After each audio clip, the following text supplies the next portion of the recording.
Hello, everyone, and welcome to another episode of Humbly Adah, your personalized channel for everything from trending hot topics, social issues, music and entertainment, to spirituality, creativity, and more. I am here to provide emotional and thought-provoking conversation starters and commentary. I'm your host, Princess Adah, pronounced Adah, and today we will delve into a discussion concerning the very profound subject of love. I remember when I was a little girl, I was watching old reruns of a 70s show called Kojak. The lead character had a catchphrase, "Who loves your baby, I do." Funny how a scripted love declaration from a character in a TV show reminds us of how so many people today mechanically say, "I love you." A love statement turning into a reflex false statement devoid of the depth that it should rightfully possess. Just like the phrase, "good morning," though customary, is nowadays a generic salutation more than anything else. Not everyone saying good morning is intentionally wishing us well, even though by all appearances it seems to be the case. Some would rather see you in mourning rather than wish you to have a good morning, as in new day. The English language, the connotations certain words and phrases carry, and the ways they're used, has been cleverly dissected by language analyst Laurel Erica to be word spells with negative meanings and intentions. I urge you to look her up on YouTube. But I digress. Back to the topic of love. If one were to dive deeper, we'd notice that "I love you" is often thrown around without a second thought. It's a script that everyone follows, without truly knowing its meaning. The Bible in 1 Corinthians 13 tells us what love is and what it is not.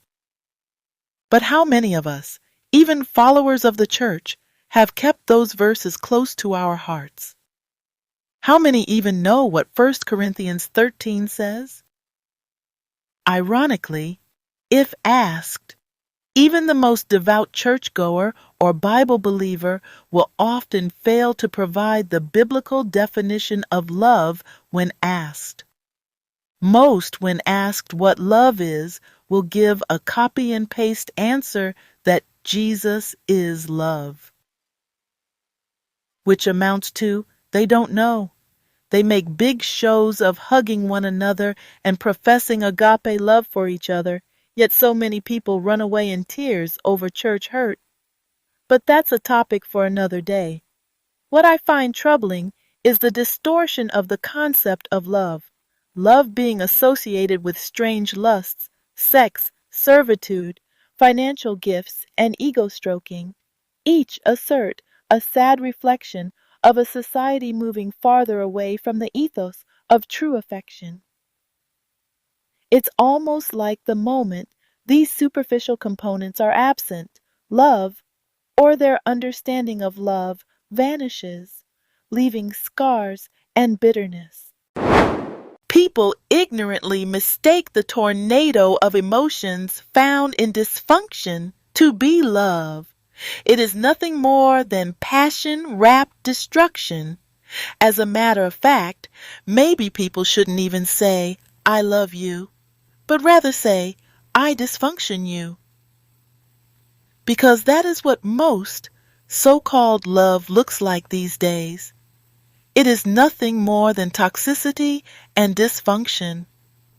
This superficiality has resulted in broken homes, misguided perceptions of relationships, baby's mama and baby's daddy culture, gender wars, and reckless lifestyle choices. It's as if the more toxic a relationship is, the more it is perceived as love, a truly tragic irony. This is even more prevalent within the Black American community. You hear it in our music and see it in our entertainment. Nothing but debased behavior and destructive programming being streamed into the minds and hearts of our people. Willie lynching us into believing and accepting that there is no black love without drama and destruction. And so, our conversations have become loaded with dystopia rather than affection. They're strewn with illusions, masquerading as love, puppeted to fulfill various needs rather than building and nurturing bonds. We seem to have lost the genuine love we once had for each other. There was once a time, before the 80s, when black love was synonymous with black power and black unity. We would call one another brother and sister, and it would be a true term of endearment, wrapped in so much genuine love that the outsiders became envious and sought to siphon or destroy our love. And to much dismay, they succeeded. After all, where there is no love, there is no unity. And where there is no unity, there is no community, and we are left scattered, infiltrated, and defeated. Yet not all hope is lost. The Bible's teaching on love in 1 Corinthians 13 could prove to be a beacon for all. Whether or not you are a Christian, Bible believer, or atheist, those verses provide a universal understanding of what love truly is. Now, let me leave you with some food for thought.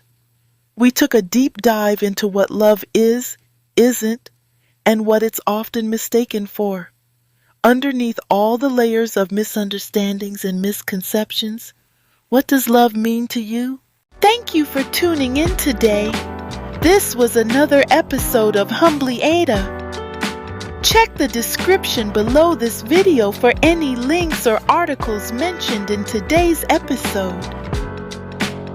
Find me, Princess Adah, on Facebook under Princess Adah Tekiya, or Humbly Adah Media Productions, on TikTok at Princess Adah 16, and on YouTube under Humbly Princess Adah Tekiya. Don't forget to share this, like, and leave a comment. Your feedback is greatly appreciated. Also, follow me and subscribe for more content. And as we end today's episode, I'll borrow my sign-off from the old TV show Kojak. Who loves you, baby? Princess Adah does.